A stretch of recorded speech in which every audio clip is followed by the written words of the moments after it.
Bienvenidos a Abriendo Puertas, el podcast de Alumbra. Un espacio de conversaciones que inspiran, sensibilizan y nos invitan a construir juntos una sociedad más justa y humana. Quédate con nosotros y abramos puertas hacia nuevas oportunidades. Bienvenidos, ¿cómo están? Este es otro episodio del podcast Abriendo Puertas de Alumbra.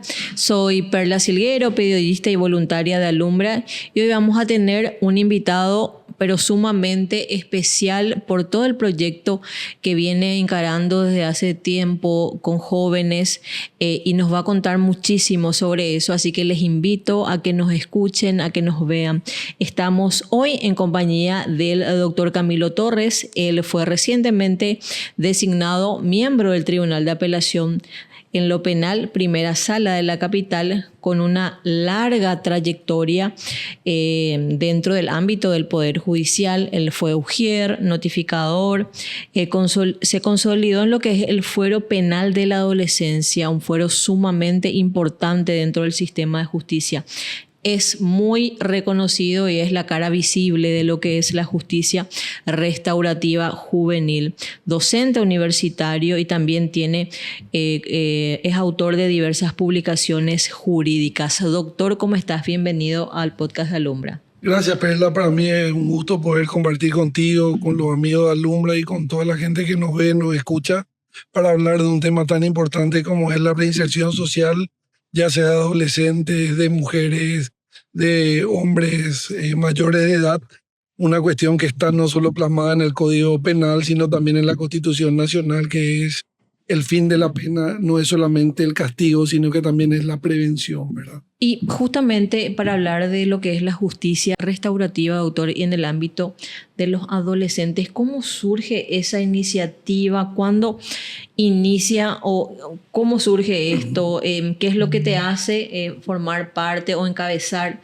el proyecto de la justicia restaurativa? Realmente hay que hacer una retrospectiva muy interesante al año 98 con el nuevo Código Procesal Penal, donde se incorporan, y vos sabes bien eso, toda la salida alternativa al proceso, conciliación, criterio de oportunidad, suspensión condicional, incluso los procedimientos abreviados y la ley 1879, que es la ley de mediación y arbitraje, donde se proponían estas salidas alternativas al proceso, que todas tienen un carácter especial, que es la reparación del daño. O sea, para darte un criterio de oportunidad, por más bagatelario que sea el hecho, yo tengo que reparar el daño, tengo que acercarme a la víctima, y eso empezamos a comprender la importancia, y ahí empezamos, mejor dicho, a comprender la importancia de la participación activa de la víctima, de la participación activa del adolescente infractor, en este caso particular, y por qué no la participación también de la comunidad, ¿verdad? Es así que la Corte Suprema en el año 2014 dicta la acordada 917 y establece que la justicia restaurativa debe ser aplicada en Paraguay, sobre todo en el fuero penal juvenil, porque es un fuero mucho más flexible, un fuero que tiene todas estas salidas diversificadas, aparte de salidas que le son propias por la especialidad de la materia, como ser la remisión, que está establecida en el 234 y 242 del Código de la Niñez y la Adolescencia, que no es otra cosa que hacer palpable un fin fundamental en adolescentes, y si hablamos de reinserción, mucho más, que es la desjudicialización y la intervención mínima del derecho penal.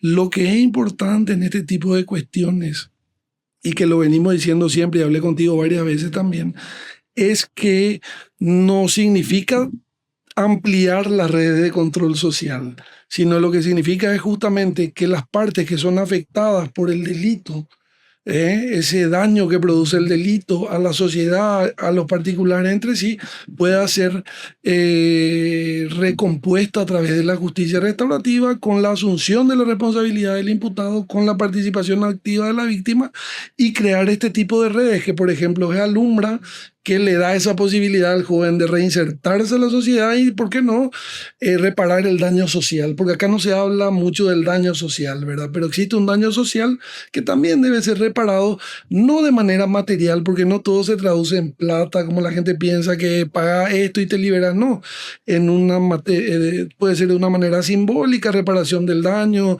limpieza de plazas, limpieza de escuelas, pintura de murales, incluso trabajos lúdicos, Entonces, la justicia restaurativa, para resumirte rápidamente y no extenderme mucho, es un complemento al derecho penal que surge como un nuevo paradigma en la década del 70 y el 80 que complementa al retribucionismo que es propio del derecho penal. Cometés una infracción, cometés un delito, un crimen, yo te doy una pena. Es complemento a la justicia terapéutica que es propia de la justicia del tratamiento. ¿Te acordás que en el 81 teníamos un código del menor que era de carácter tutelar, que lo que hacía era supuestamente protegía al niño, pero le encerraba sin tiempo, le trataba como un objeto y todo lo demás? Entonces surge este paradigma restaurativo que complementa el derecho penal, tiene mucho más fuerza en el derecho penal juvenil, involucra a las partes interesadas, busca el acercamiento, la víctima se busca, más que imponer pena, se busca el encuentro de la víctima con el defensor, el pedido de disculpas, la reparación del daño. Y Perla, aunque vos no creas, esto ayuda a bajar una cosa que a ustedes les preocupa mucho de los programas de radio, que es la percepción de que tiene mucha gente en la ciudadanía, o un alto porcentaje, que es esa impunidad.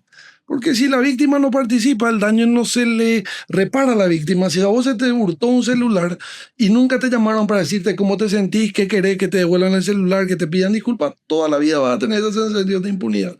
Entonces, este nuevo paradigma restaurativo lo que dice es: la víctima material tiene que participar, el adolescente tiene que participar, tiene que reparar el daño, autorresponsabilizarse, y la comunidad tiene que estar preparada para recibirle a ese adolescente. ¿Y cómo fue ese periodo de lo que fue en su momento la justicia penal para adolescentes rígida a lo que es esto más flexible y el involucramiento de la víctima dentro de ese proceso? Eso es muy interesante, porque si bien es cierto, desde el año 1981 que rigió la ley 903, o famoso Código del Menor, que era de corte tutelar, recién en el año 2001 se aprueba la ley 1680, que es el nuevo Código de la Niñez y la Adolescencia, que en el libro quinto, a partir del artículo 192, establece una cuestión que es fundamental y para mí es cardinal en toda esta historia de adolescentes en conflicto con la ley penal, que es la especialidad del fuero, que viene de la convención del artículo 40.3, que es del año 1989,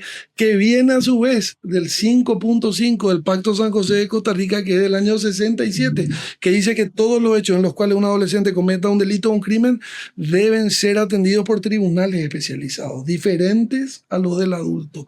Entonces, a partir de ese principio de especialidad se construye una justicia diferente, no una justicia más blanda, una justicia débil, una justicia del laicinyaranguismo, Sí, como dice la gente. porque siempre se quiere tipo tildar de esa forma, ¿verdad? Tipo blanda, dura. Claro, pero lo que se protege, pues, penalizar. Perla, es a la persona en desarrollo. Es mucho más fácil reinsertarle, seguramente la experiencia acá de los amigos Alumbra de Cereza, reinsertarle a un adolescente de 14, 15 años a una persona de 50, 60, 70 años que ya tiene un desarrollo en la vida. Lo que busca la justicia restaurativa y el derecho penal juvenil es cortar la carrera delictiva y reinsertarle efectivamente. Porque atendé, cuando nosotros ponemos en marcha el famoso plan piloto de justicia restaurativa en la ciudad de Lambaré en el año 2015, había un porcentaje elevado de adolescentes que cometían hechos punibles contra el patrimonio. ¿Y cuál fue la primera tarea del plan piloto? Fue traer a las víctimas, preguntar a las víctimas qué sentían. Muchísimo, muchísimo, porque el Ministerio Público es como que se divide así la triada. El Ministerio Público la atiende a la víctima, el juzgado la atiende al adolescente infractor y exactamente, y el defensor también, o sea, te digo, el defensor pues, también con el imputado.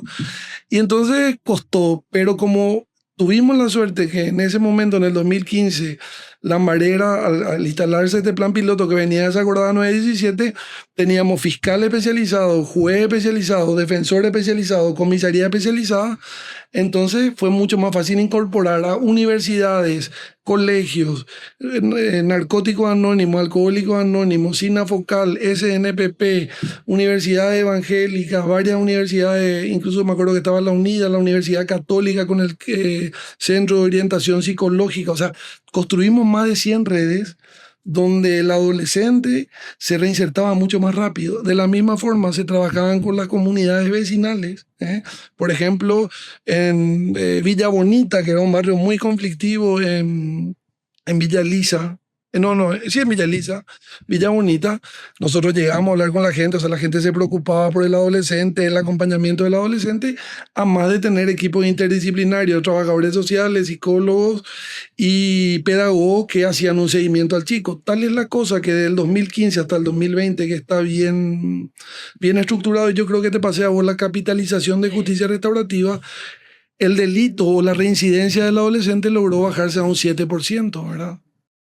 Y dentro de la implementación del plan piloto, ¿qué tipos de inconvenientes hubo? ¿Más logísticos con las instituciones o culturales? Esa es una pregunta espectacular porque justamente el problema que nosotros tenemos acá en Paraguay son los datos, las estadísticas, ¿verdad? O sea, es muy fácil decir un adolescente que mata es un delincuente nato y hay que subir la pena, aumentar la pena, bajar la imputabilidad. Lo que nosotros primero hicimos fue hacer un censo, ¿verdad? O sea, lo primero que hicimos fue hacer un censo en relación a cómo estaban constituidas las familias, si eran barrios peligrosos, qué había en los barrios. Se llamaba Atlas Barrial, ¿entendés? Entonces vos te ibas a un barrio en Lambaré, San Isidro, y ahí había una unidad familiar, había 2 colegios, había un cuerpo de bomberos, entonces el chico podía reparar el daño ahí. O sea, un trabajo muy interesante, pero sí teníamos problemas con la policía, que trataba al adolescente prácticamente como un adulto.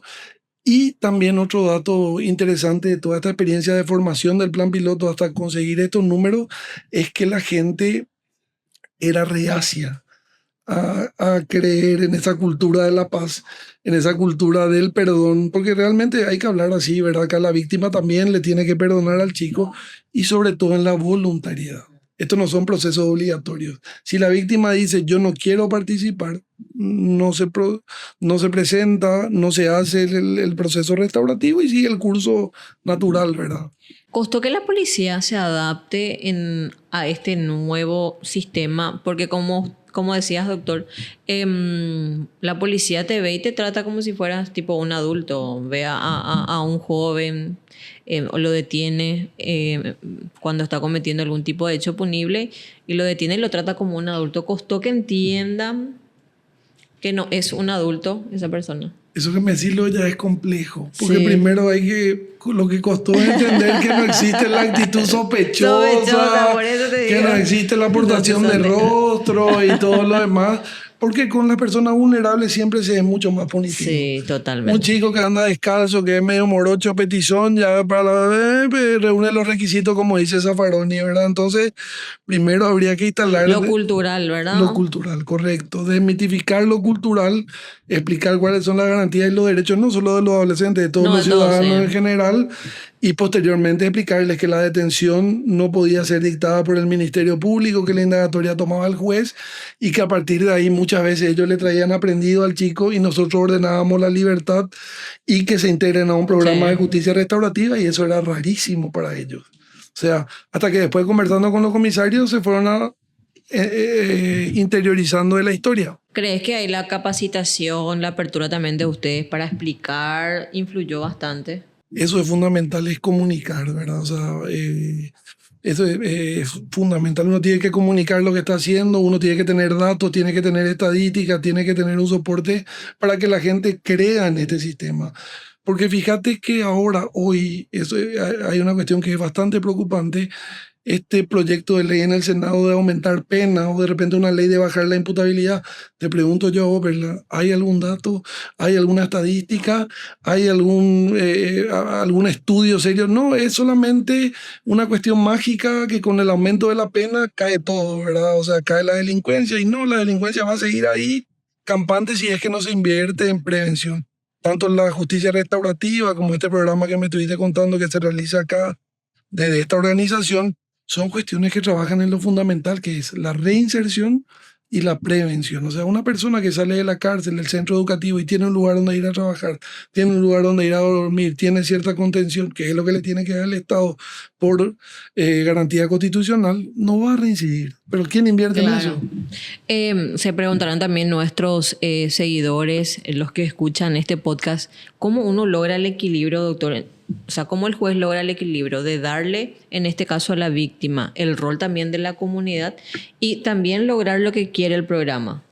Correcto. Es espectacular. Lo que pasa es que la justicia restaurativa y el derecho penal juvenil en sí, a partir de la convención, habla de unos jueces de puerta afuera. O sea, en primer lugar, el juez tiene que estar activo. El juez es el que tiene que irse a la reunión, él tiene que hacer los círculos restaurativos, las reuniones de diálogo y todo lo demás. Y entonces, evidentemente, si la policía, el fiscal, el defensor, el presidente de la junta ahí del barrio ven al juez que está, o sea, facilita mucho el trabajo. Esta es una justicia más dialogada. De hecho, la justicia restaurativa, aunque uno crea, no solamente por la experiencia paraguaya, pero voy a un poco a autoctonizar este tema que es los guaraníes, ¿cómo resuelven su conflicto? En una tubazú. Se reúnen todos y el cacique es el que va amigando a las partes y repartiendo penas, mediando.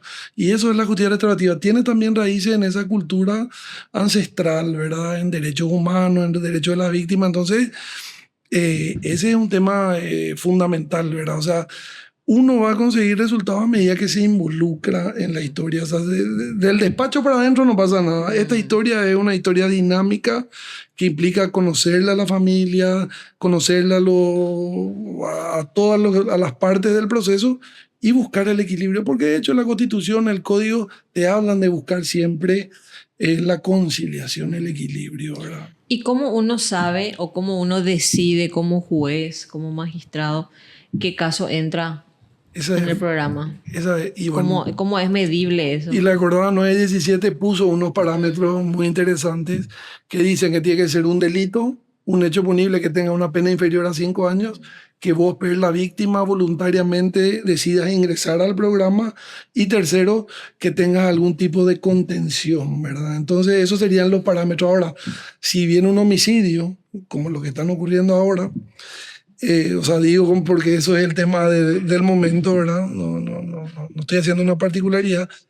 Evidentemente eso no puede entrar al programa de justicia restaurativa. O sea, que entraría hurto, apropiaciones, robo, algún tipo de lesiones menores, también el tema de exposición al peligro del tránsito terrestre, cuestiones que no tienen una pena mayor a 5 años, por decirte de alguna forma. ¿Hace cuánto está funcionando este programa? Y calcula el año 2015 la fecha, son 9 años de manera ininterrumpida.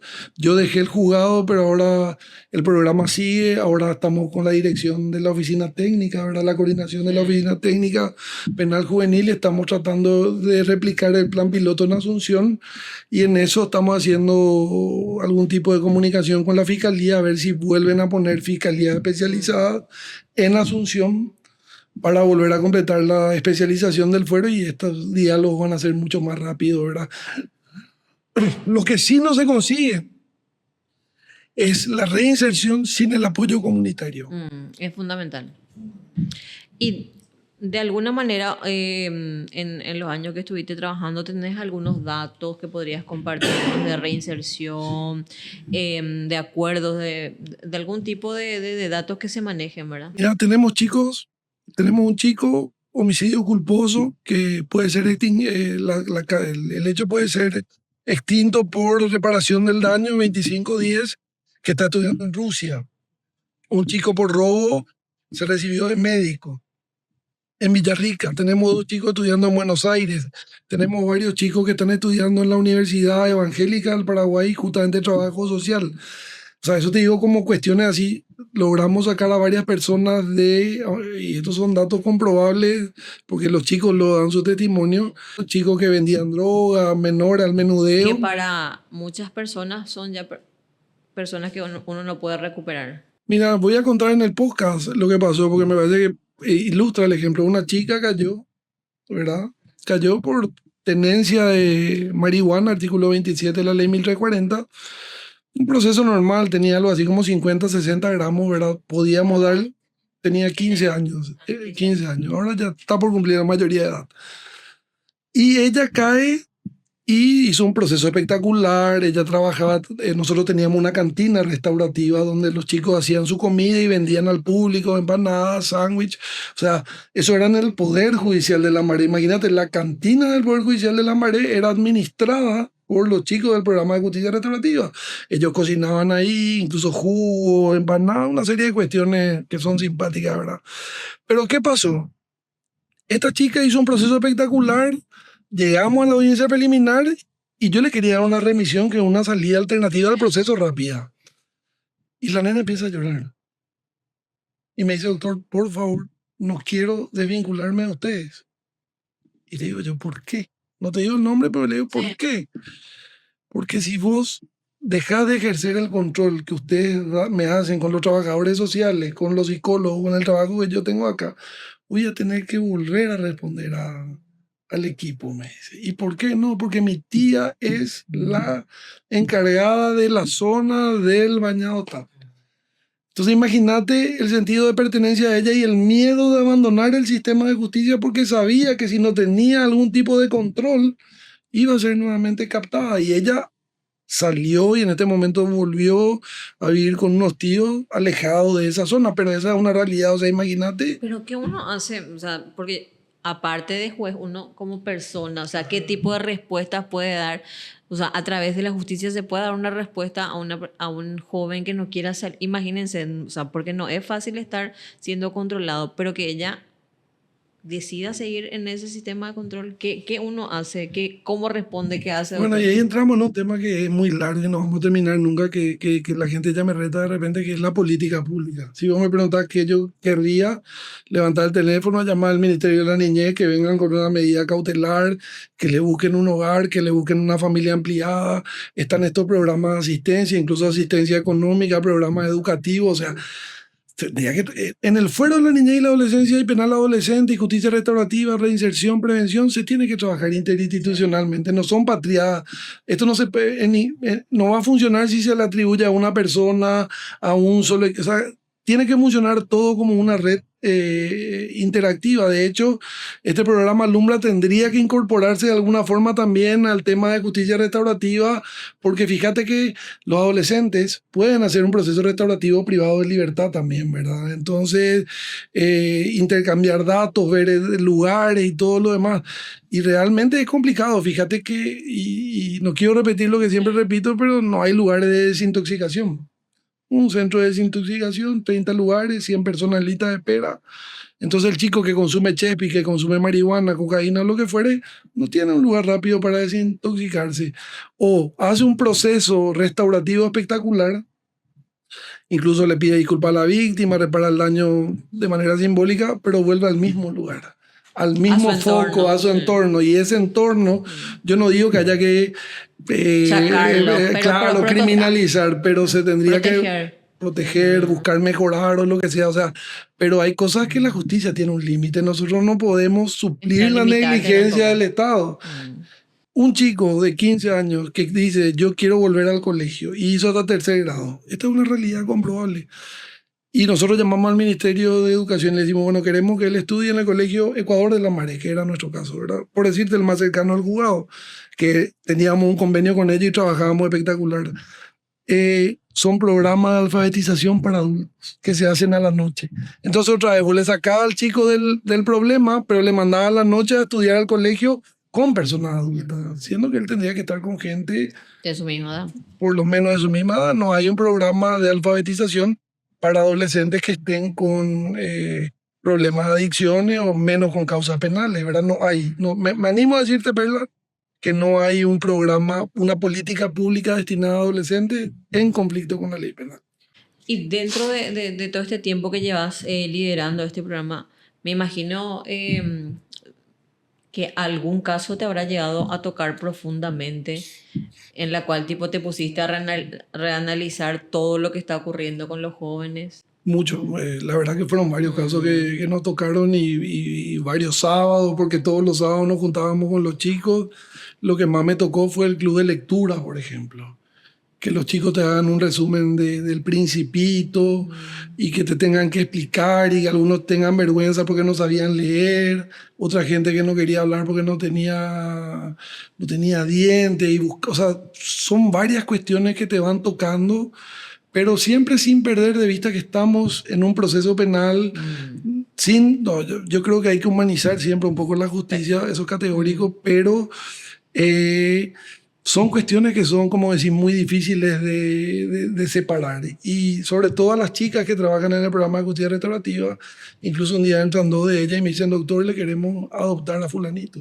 Entonces ahí yo le digo, no, vamos a poner un límite porque esto puede, no es así, Afectar. claro, no es tan, un chico muy de 14 años, que así chiquitito, ¿verdad? Que había una serie de hurtos. Y no es, o sea, tenés que también manejar eso porque las emociones de repente te pueden jugar una mala pasada y por eso insisto con este tema de la interdisciplina y de trabajar de manera mancomunada con los diversos estamentos del Estado todo me refiero, y también que cada uno tiene que hacerse cargo de su parte. O sea, acá funciona algo y andate nomás ahí. O sea, Sí. a nosotros nos llegaba gente que venía de la Senat, que venía del centro de Todas las adicciones. De todo, vayan ahí, ahí le van a enviar a algún lugar y pues nosotros dependíamos otra de ellos, ¿verdad? O sea, realmente es un tema es complejo y es también difícil de separar, ¿verdad? Y doctor, evidentemente me imagino que todo este tiempo también el programa habrá tenido sus voces detractoras, ¿verdad? Que no decían que no es la vía Sí. o que la vía que resulta es la cárcel, el que estén privados de libertad. Sí. ¿Cómo se vivió también ese proceso, verdad? Y al principio fue todo un terremoto, eso fue una cuestión nueva y no decía nada. Y acá están los Aycinyananga, los pro pirañitas, los pro Al Caponeí, los pro delincuentitos. A ese nivel de calificado. Pro Al Capone, pro pirañita. Pero vos sabés que eso también te da una satisfacción personal y esto es la primera vez que digo que poder instalar algo que la gente a lo largo se fue respetando y saben que el trabajo era serio, saben que el acompañamiento era serio, nos equivocábamos seguro como cualquiera, pero por lo menos le poníamos toda la atención y toda la buena intención al tema. Tal es así que logramos que en Lambaré se instale todo este programa. Vos sabés que fue declarado de interés municipal, ganamos un premio de la Embajada Americana, 2 concursos de la Unión Europea del programa Adelante, ahora estamos firmando un nuevo acuerdo con la ESID y el Poder Judicial de Costa Rica para trabajar prevención escolar con justicia restaurativa en todo lo de, ¿sabes? Esto que está de moda, el sexting, el grooming, el bullying y compañía, para ver si ahí en la fase Previa. podemos incidir desde los colegios, ¿verdad? O sea, son pequeñas cosas que te dan fuerza para seguir, pero si vos me decís, la inversión tiene que ser para la niñez y la adolescencia. O sea, ahí se tiene que invertir, ahí se corta todo, ahí uno puede realmente moldear al chico de una forma positiva, porque después, por más que sean buenos los programas de reinserción en adultos, funcionan, pero no vas a tener nunca el mismo porcentaje que un chico de 14, 15 años que está en una etapa de crecimiento, de desarrollo, con autonomía progresiva y compañía. Hablamos de las críticas, vamos a decir, exógenas y las internas dentro de lo que fue el Poder Judicial, la Fiscalía, ¿cómo también se tomó este programa? Y vos sabés que la Defensoría, por suerte, siempre acogió muy bien, porque cuando empezamos estaba la doctora Noime Llore, yo era defensor público, yo había venido de la Defensoría al juzgado, entonces automáticamente tuvimos buena acogida y la Fiscalía le nombró a la doctora Yolanda Morel como la primera fiscal de justicia restaurativa en Paraguay, y después ya vinieron una serie. Y te digo, hasta el año pasado, julio-agosto, tuvimos siempre fiscales especializados que entendieron hasta que esta administración nueva sacó la fiscalía especializada. Entonces es como que nos falta una pata ahora en la marea, ¿verdad? Tenemos defensor, tenemos juez, pero no tenemos fiscalía especializada. Nunca fueron críticas fuertes de ninguna de las instituciones. Esto no digo con ánimo de lisonja a nadie, sino que realmente siempre fueron apoyo, ¿verdad? Y la Corte un apoyo irrestricto. Tal es así que en el 2023, en el 2016, dictan la acordada 1023 de mediación con enfoque restaurativo.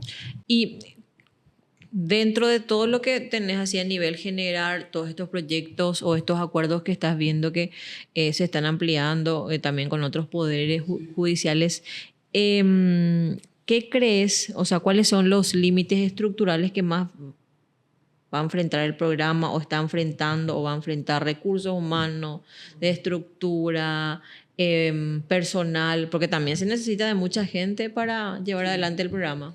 No, como decía, en primer lugar, uno va a necesitar siempre recursos humanos en primer lugar, que tienen que ser especializados, porque esa especialización no es que el juez nomás tiene que ser especializado, sino que tiene que ser el juez, el actuario, el dactilógrafo, porque vos estás tratando con una persona que está en desarrollo, ¿verdad? O sea, tiene que haber más capacitación. Claro, técnicos, ¿verdad? Porque cómo lidiar con los jóvenes no ha de ser fácil, ¿verdad? Fíjate que la ley dice en el 194 que cada juez tiene que tener un equipo interdisciplinario. Y un equipo interdisciplinario significa que yo tengo que tener un psicólogo, un trabajador social, por lo menos algún psiquiatra dando vueltas y un abogado que es el encargado del equipo.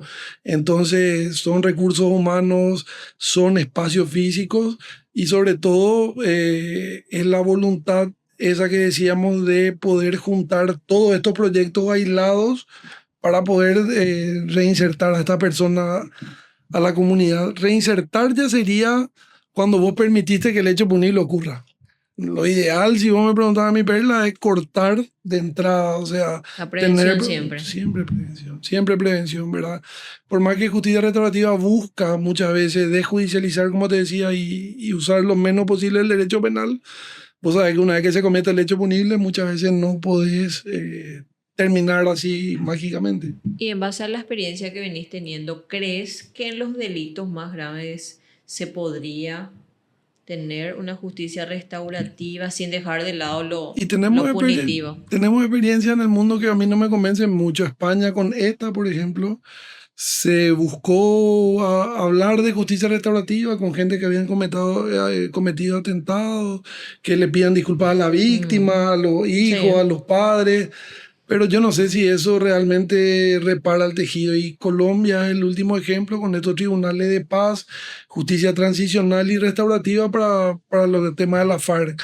Yo creo que por el momento tiene que quedarse en el ámbito del derecho penal juvenil la justicia restaurativa para delitos y ir aumentando de repente para algún tipo de robo agravado o cuestiones donde haya patrimonio de por medio, donde se pueda reparar el daño. Pero vos sabés bien que nosotros en Paraguay actuamos por alarma social y somos muy reactivos. Acá si el problema son los tortoleros, vamos a aumentar la pena del tortolero.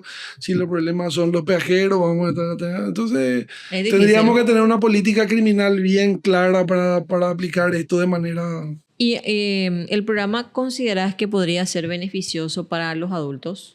Totalmente, yo creo que sí. De hecho, la Corte, acuérdate que en el 2023 dictó la acordada de salida anticipada al proceso, que recomendaba que los hechos punibles en flagrancia, cometidos en flagrancia, o que no sean muy graves, terminen por algún tipo de salida reparativa, compositiva, que puede ser la suspensión, la conciliación, mediación y compañía.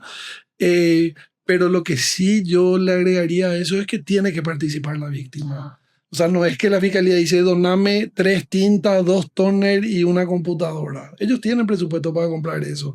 Al que se le tiene que reparar el daño a la víctima, no un daño social para una entidad que tiene presupuesto. Las donaciones tienen que ser a entidades que no tienen presupuesto y otra vez ordenadas por el juez. ¿Y qué nos falta para que este programa llegue a nivel nacional? Y ya se hizo, tenemos la réplica está en Cazapá con la doctora Roxana Ramírez, solamente que en Cazapá ocurre un fenómeno bastante interesante que tiene la tasa más baja de adolescentes en conflicto con la ley penal. Llegan a 20 casos al año de adolescentes en conflicto con la ley penal. ¿Cuál sería la...? El hecho punible más cometido ahí es exposición al peligro del tránsito terrestre porque todos andan en moto. Pero sin embargo... El último caso grave, que vos te acordarás, ocurrió justamente en Cazapá, ¿verdad? O sea, acá no podés medir, es un error en la apreciación de la fiscalía los números, porque lo que vos hablas de la persona en desarrollo no es volumen, porque la gente te dice, no, el volumen de trabajo. Lo que pasa es que a menor volumen vos le tenés que dar más intensidad porque vos lo que estás haciendo es tratando de educar, como dice la convención, a esa persona. Y haciendo una reflexión personal, en algún momento, doctor, medio en base a las críticas o también muchas veces, no seguir dando respuestas a estos jóvenes, como el caso que me mencionabas de que esta joven que quería seguir en el sistema, ¿dudaste en seguir o no con el programa? No, nunca, la verdad que nunca. Y tuvimos decepciones, tuvimos chicos que desistieron del programa.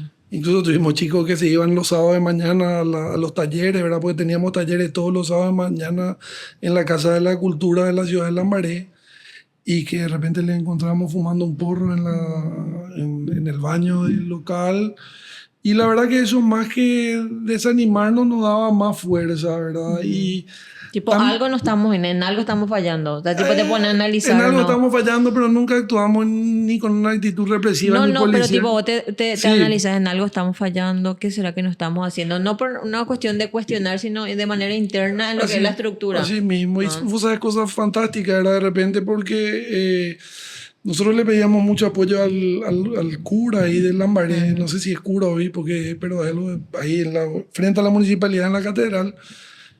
Hasta que empezaron a aparecer todas estas iglesias evangélicas. O sea, te cuento un dato simpático, ¿verdad? Y ellos incluso le contrataban a los chicos para trabajar y tal. Y eso creaba roncha de repente. O sea, esas cuestiones así que vos decís no puede ocurrir. ¿Entre las iglesias? Claro, o sea, ¿por qué nos llamaron, nos citaron? Y dijeron, espera, ¿por qué están trabajando con esa iglesia que no es la católica? Espera, ellos vienen, nos preguntan. Se ofrecen, claro. O sea, ¿entendés? Esas cosas, eso se llegó a mover el tema, o sea, cuestiones así del centro de adicciones con narcóticos anónimos, o sea, era fuerte el tema y nosotros le citábamos a la gente. Y otra cuestión que fue muy importante, la incorporación de los psiquiatras. Incorporamos psiquiatras, ¿verdad? Que sirvió muchísimo, ¿verdad? Porque los psiquiatras hacían ese acompañamiento a los chicos, incluso en algunos casos visitaban las casas. Ellos pueden, en caso de suma urgencia, quiero dejar eso en suma urgencia medical. Entonces eso fue muy, o sea, toda marcha tiene su contramarcha. El tema es poder aguantar nomás, ¿verdad? Y como nosotros teníamos el apoyo, pudimos aguantar, ¿verdad? Y toda esta cantidad, y esto te digo con mucha humildad, de reconocimiento y de convenios, te da fuerza para seguir, ¿verdad? Y la gente que trabajaba estaba muy motivada, o sea, está muy motivada y sigue trabajando. Desde que empezaste el programa en sí de la justicia restaurativa, ¿en cuánto cambió tu visión sobre El adolescente. Sí. No, yo soy un convencido del derecho penal juvenil. O sea, yo creo que el derecho penal juvenil tiene un fundamento que es la atención diferenciada de la persona en desarrollo. Por eso Paraguay, por política criminal, por debajo de los 14 años, no castiga a nadie. O sea, un chico de menos de 14 no recibe ninguna sanción. Y la atenuamos hasta los 18. Tenemos un derecho penal morigerado buscando las medidas socioeducativas, medidas correccionales y en último caso la medida privativa de libertad. Porque si vos lees el artículo 54, y Carlos siempre me reta cuando digo eso, o sea, porque el famoso artículo 54 te dice que el derecho del niño es prevaleciente sobre cualquier otro derecho. O sea, vos no podés estar especulando con algo que está en formación y en desarrollo. O sea, fíjate que estos 277.000 niños fuera del sistema escolar están condenados a la marginalidad, a la miseria.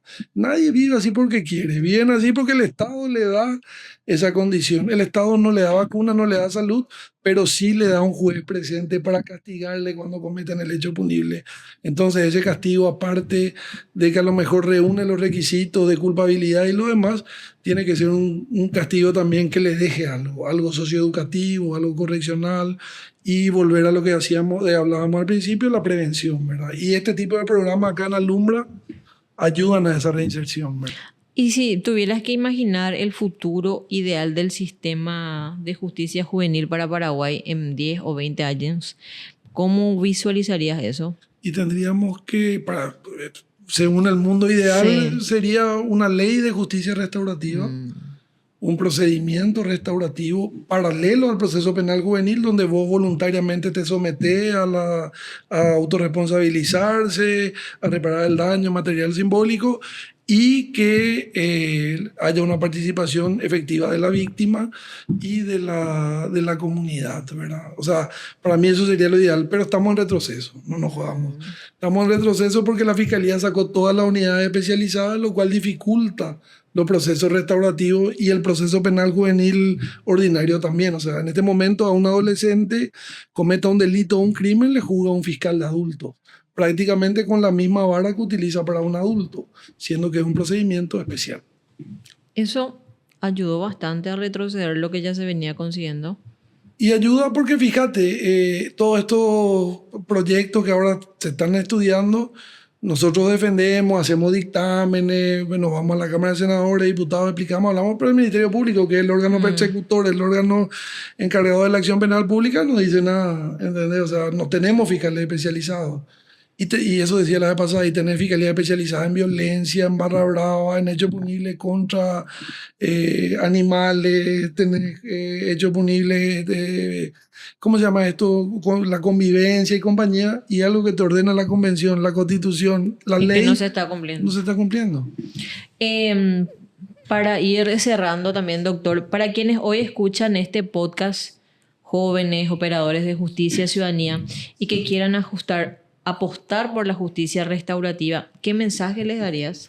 Que en primer lugar, que crean en un tipo de justicia más humana, un tipo que más vale reparar que castigar muchas veces, sobre todo en hechos punibles que no revistan mayor gravedad, que se involucren y que si creen, participen de estos programas, ¿verdad? Lo que acá de la ONG donde estamos hoy, o mismo el programa de justicia restaurativa, porque a partir de la experiencia de cada uno podemos ayudar a mucha gente a salir del problema, ¿verdad?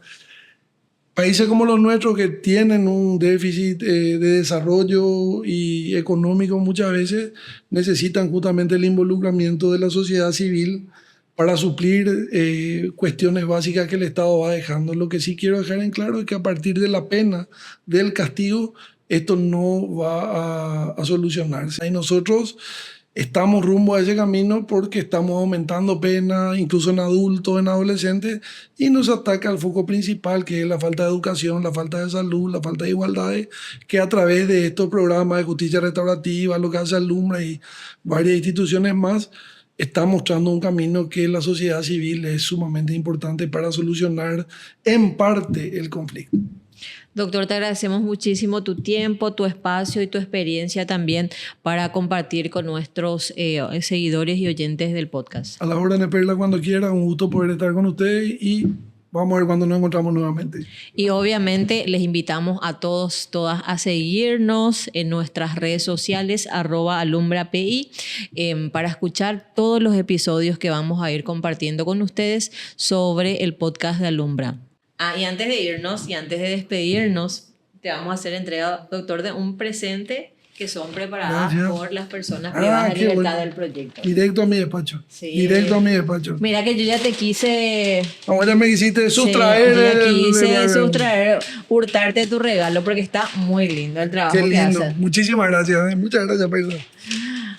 A vos, doctor. Y bueno, nosotros nos despedimos. Gracias por escucharnos y síganos en nuestras redes sociales. Gracias. Gracias por acompañarnos en nuestro podcast Abriendo Puertas. Si esta conversación te aportó valor, ayúdanos a compartirla. Nos volvemos a encontrar en el próximo episodio porque con cada puerta que abrimos avanzamos hacia una sociedad más justa, segura y equitativa.